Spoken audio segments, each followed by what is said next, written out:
Good day, everyone. So, for today, we're going to know the importance for understanding global politics and addressing various policy issues. But we can only get through this through the study of international relations. So, international relations is a field of study that focuses on the relations between nation state and other entities in the international system. It encompasses the study of economic, social, and cultural interactions and is an interdisciplinary field. The field was evolved to include a study of actors such as intergovernmental organizations, non-governmental organizations, multinational corporations, and individuals. So with no further ado, let's now discuss the different approaches of international relations. First, we have international relations versus domestic politics. Imagine a big difference between how things work inside a country and how they work between different countries. Inside a country, there are a clear set of rules and system to manage conflicts, and the government has the main power to keep things under control and prevent chaos. But within country, it's a bit like there's no big boss to make sure everyone plays by the rule. This means that every country has to mostly take care of its own safety because there's no one else to rely on. So in domestic politics, the government has monopoly on using force, which means they're the only ones allowed to use it legally. This keeps things more organized. But international relations, there's no such thing as monopoly. So every country has to look out for itself when it comes to staying safe, or in other words, self-help. So this big difference shapes how we think about how things work in each situation.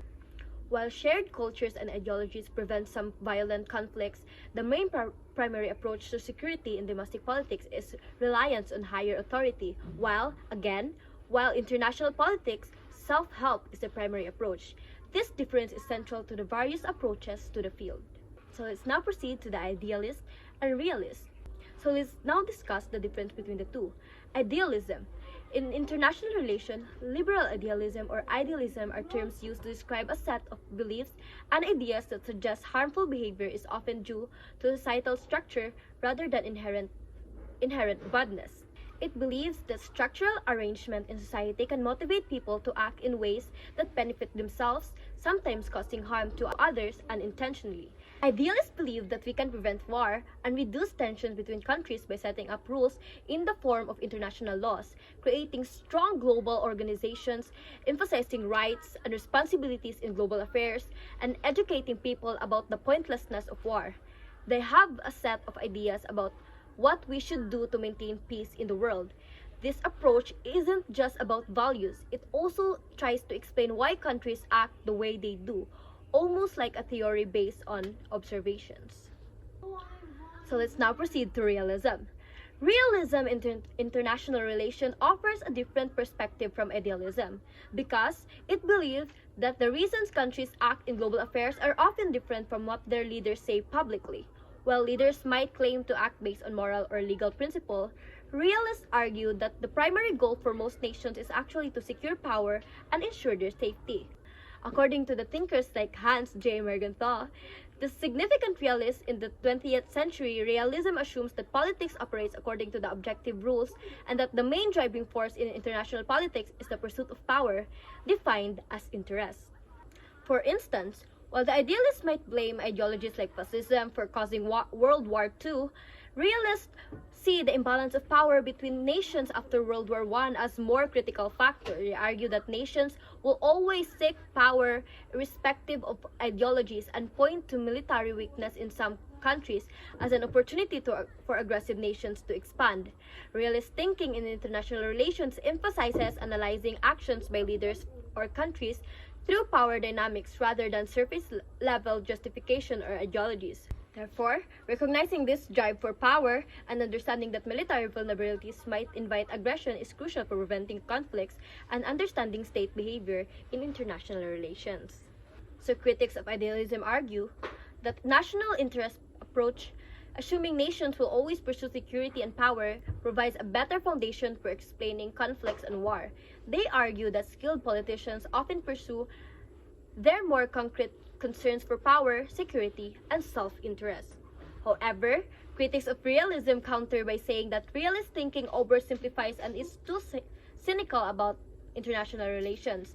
They argue that nations' behavior are more complex than realists suggest and are not always purely driven by self-interest. Democratic nations especially have diverse and conflicting interests among their citizens and groups.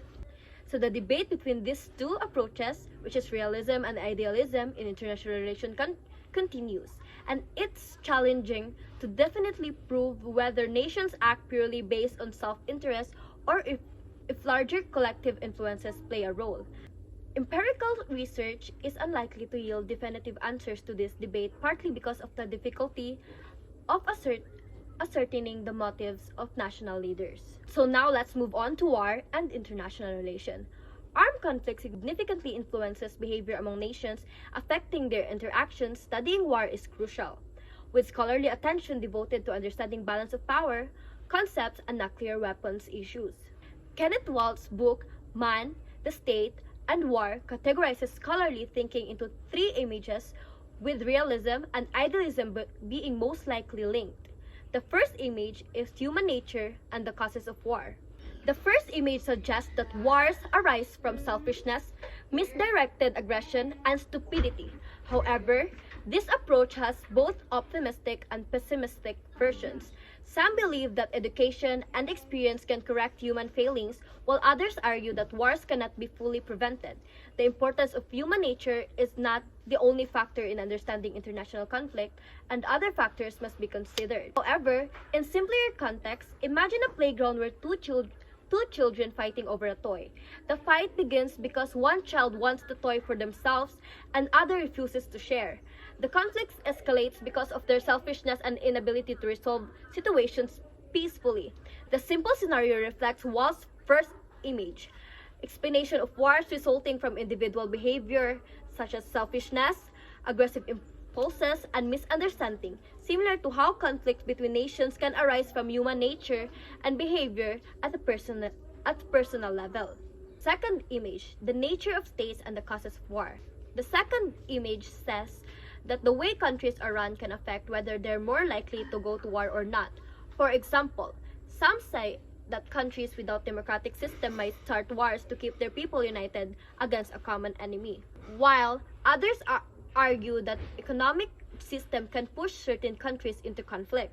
But then again, this view overlooks how larger world around these countries also shapes their behavior. So it's not just about how a country is inside, it's also about the world it's part of that affects if it's likely to go to war. Imagine two neighborhoods, one where strict homeowners association makes all decisions without much input from the residents, and other where everyone has a say in neighborhood matters through regular voting.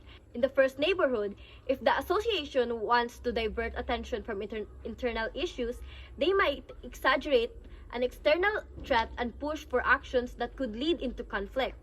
In contrast, the second neighborhood, with its democratic process, might find it less likely to engage into conflicts because residents have a say in neighborhood decisions and don't need an external threat to stay united. But, just like in other countries, the behavior of each neighborhood can also be influenced by what's happening in the larger community around them. So the third image, the international system. Wall's third image highlights the importance of understanding international relations by recognizing the system's anarchy, which creates potential threats to states and drives their actions. Wars are not the result of human nature or political system, but rather an anarchy of international relations. So this perspective suggests that the primary cause of wars isn't rooted in inherent human tendencies toward conflicts or specific political system, but rather emerges into the environment of an anarchical international system. So in this system, where there's no authority to enforce peace or resolve disputes, nations are left to manage their own security.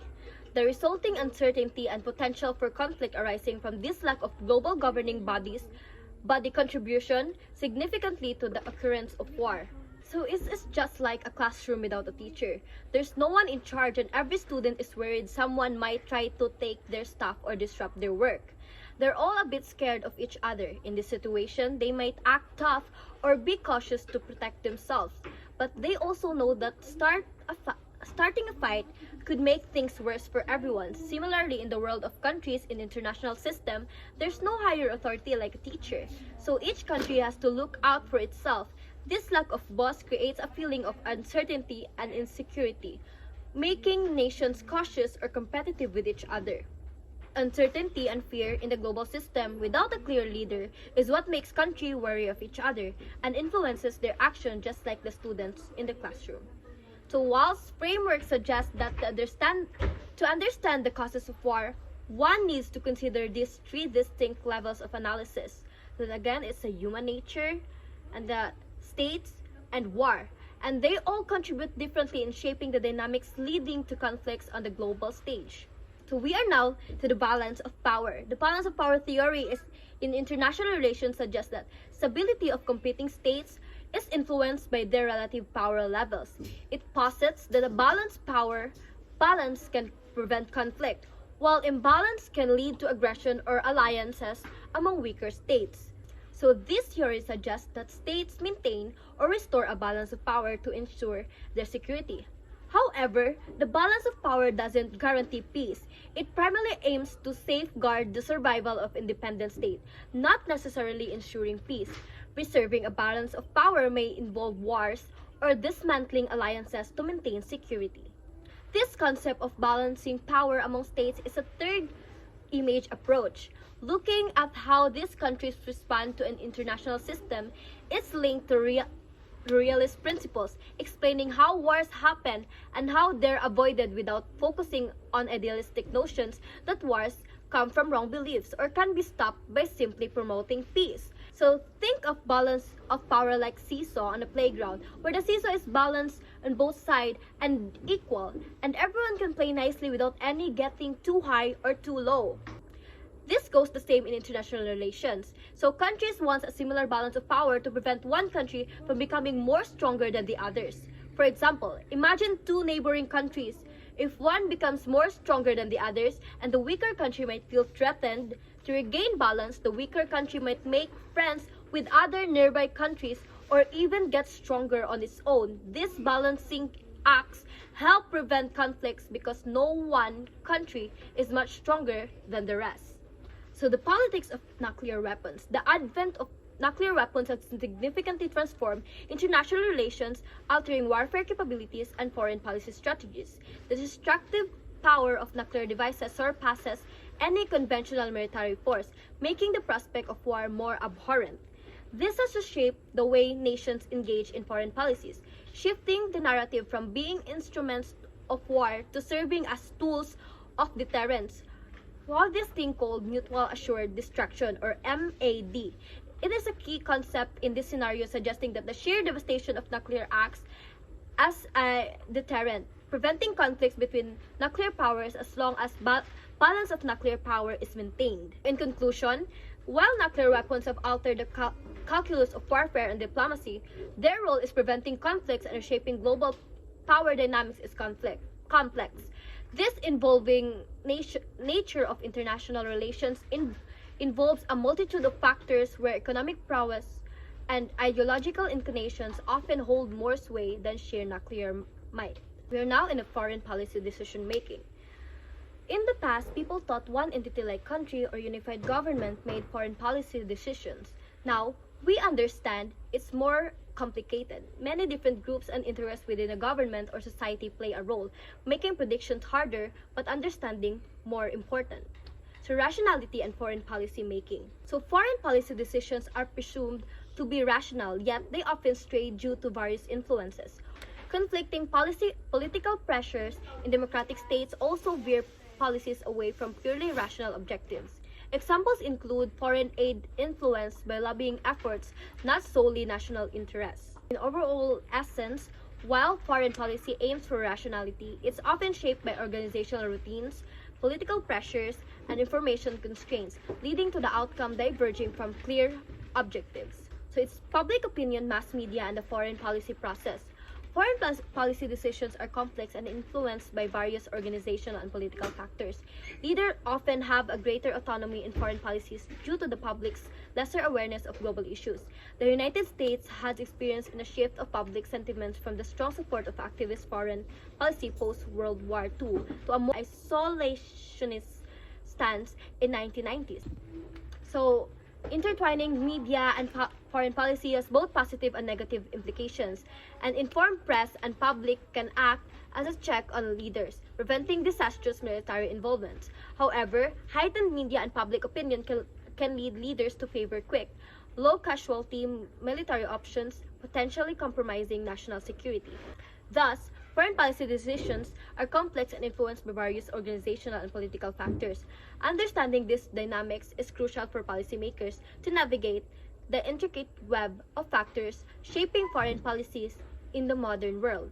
So, international political economy. So, in international political economy, economic relations among nations historically crucial, held more weight than security concerns before 9/11. Today, multinational corporations significantly influence global economics due to advanced communication and transport.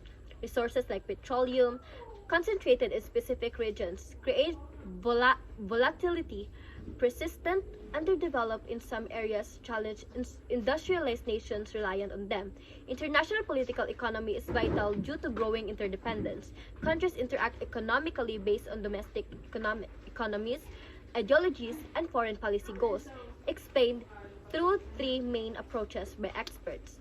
The first is liberalism or economic internationalism, rooted in ideas from classical economics, suggests that governments don't interfere.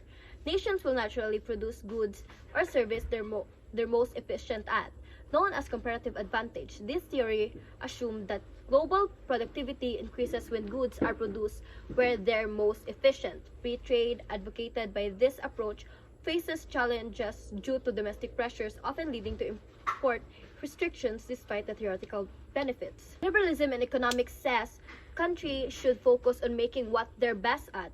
If a country is really good at making something, it should make that thing a trade with others for what is not good at making. This idea suggests that if governments don't interfere too much, the world can produce the things more efficiently. However, in reality, the governments put limits on trade, even though more open trade could benefit consumers by offering cheaper products.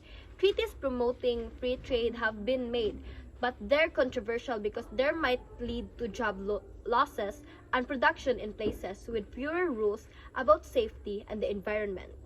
Second, the economic structuralism. Economic structuralism believes that global competition isn't fair because some countries are much more developed than others. They say that the way the world economy works keeps poorer countries from catching up. These thinkers, inspired by Marxist ideas, think that trade rules and system favor rich countries and harm poorer ones. They suggest that governments should tightly control trade and even own all businesses. They believe that this would help stop exploitation of poorer nations and workers, protect the environment, and make the world more prosperous for everyone.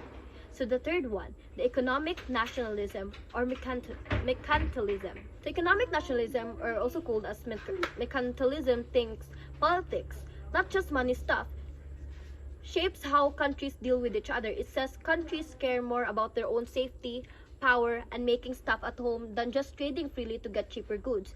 For example, it argues that protecting local industries from other countries, even if it means things cost more for people, is important for a country's security. Sometimes, though, this can make things costlier for consumers, like cars becoming more expensive because of higher steel prices.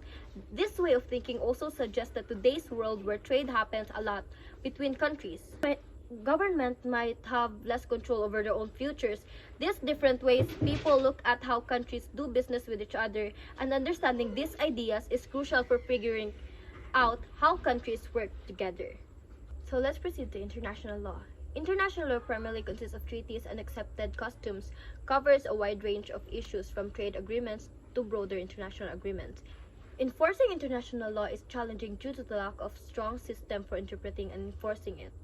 The International Court of Justice, or ICJ, handles disputes about international law, but its authority is often ignored. weakening its influence. The International Criminal Court, or ICC, prosecutes individuals for crimes like genocide and war crimes.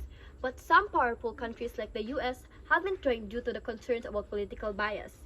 Despite its limitations, international law still serves as a way for countries to communicate their views, gain legitimacy, and strengthen their position. However, using international law to justify actions might limit a country's flexibility in the future, as more countries embrace democracy and global power dynamics shift. International law could become more influential in shaping how nations behave. Therefore, international law is a set of agreements between countries covering trade deals and customs. Enforcing these rules is challenging, with the International Court of Justice often ignored and the International Criminal Court for serious crimes like genocide, despite not being always followed. So these rules are important for countries to communicate and show legitimacy. So, however, using them to justify actions may limit future actions. As more countries become democratic, these rules may become more powerful. And now we have the international organizations. International organizations are becoming increasingly influential in world affairs alongside individual countries. So this group, like the United Nations or regional bodies such as the Organizations of American States, have grown significantly in numbers since 1950, nearly quadrupling. However, these organizations have limitations. Some believe that nations won't give up much of their control to this group, as seen in the League of Nations' failure to prevent World War II. The United Nations, too, faces criticism because major power can veto its act, limiting its effectiveness. Despite this, the UN remains significant. It's been involved in a quarter of conflicts since 1945, and its success rate in handling conflicts had improved over time. The UN serves as a way for countries to communicate and show approval or disapproval without violence.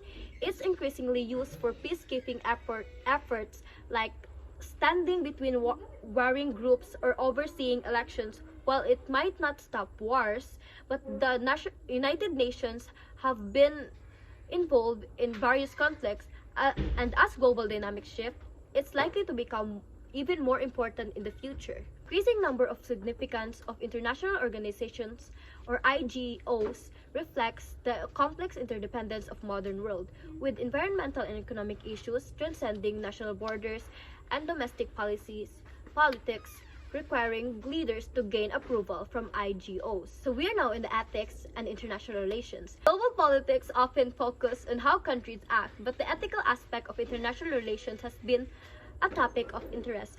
Two widely accepted ethical views are pacifism and just war. Pacifism believes war is always wrong, while just war believes that it can be acceptable when necessary, but should be authorized by proper authorities. Ethical concerns impact global issues like human rights and humanitarian aid. So to explain it further, when people talk about global politics, they usually focus on why countries do what they do, but there's another side to it. The moral part. Pacifism, the oldest idea in this area, says that war is always bad. It believes that avoiding war, even if it means being controlled by another country, is better than fighting. But most leaders and regular folks don't think this idea is the best way to make decisions. A more common idea is the just war. This view says that sometimes war can be okay, like when it's about protecting against threats, saving innocent lives, or defending human rights. But even then, it should be the last choice, authorized by the right people and not harm civilians. These ethical ideas about war are big topics for people who think about morals. Even more, people agree on what makes a war fair. It might help prevent wars from happening often. But what's seen as fair war to one side might look like unfair war fighting to another.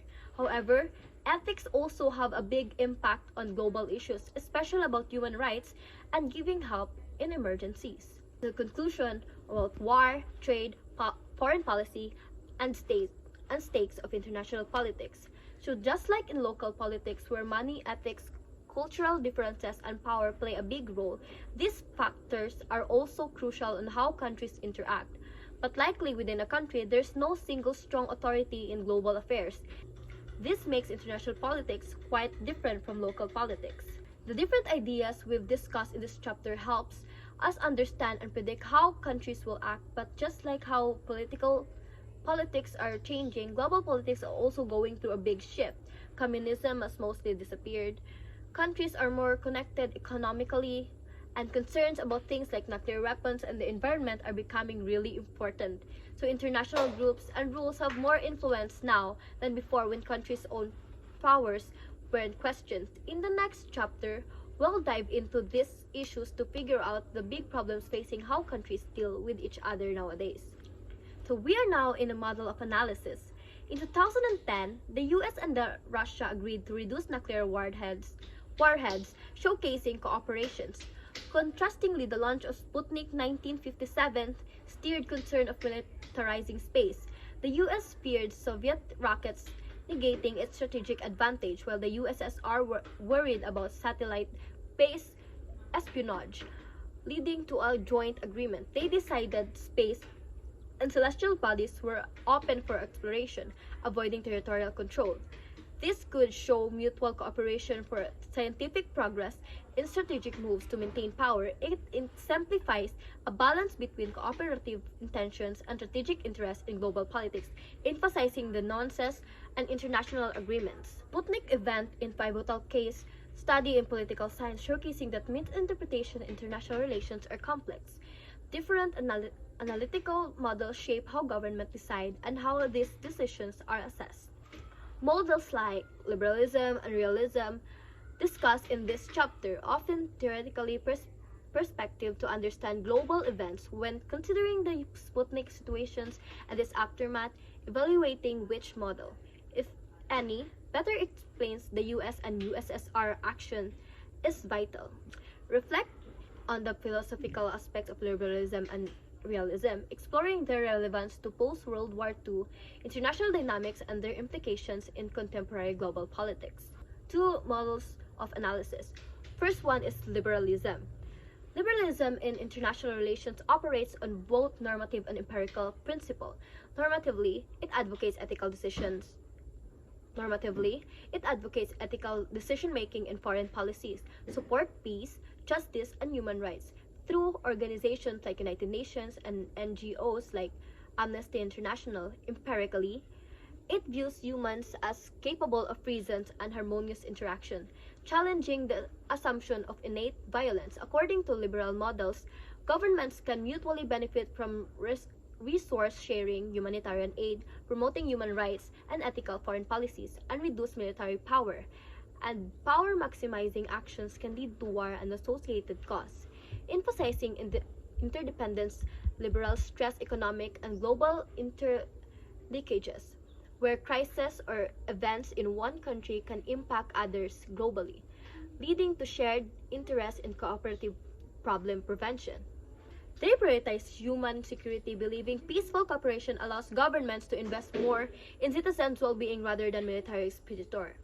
Supporting education, healthcare, and poverty alleviation, liberals advocate for international organizations like UN and EU, viewing them as facilitators of peaceful interactions, aiding communications, peacekeeping, and aid programs, thus reducing the likelihood of international conflicts. These focus on economic interdependence, and international organizations are often termed liberal institutionalism within this framework. The second one is which is the realism.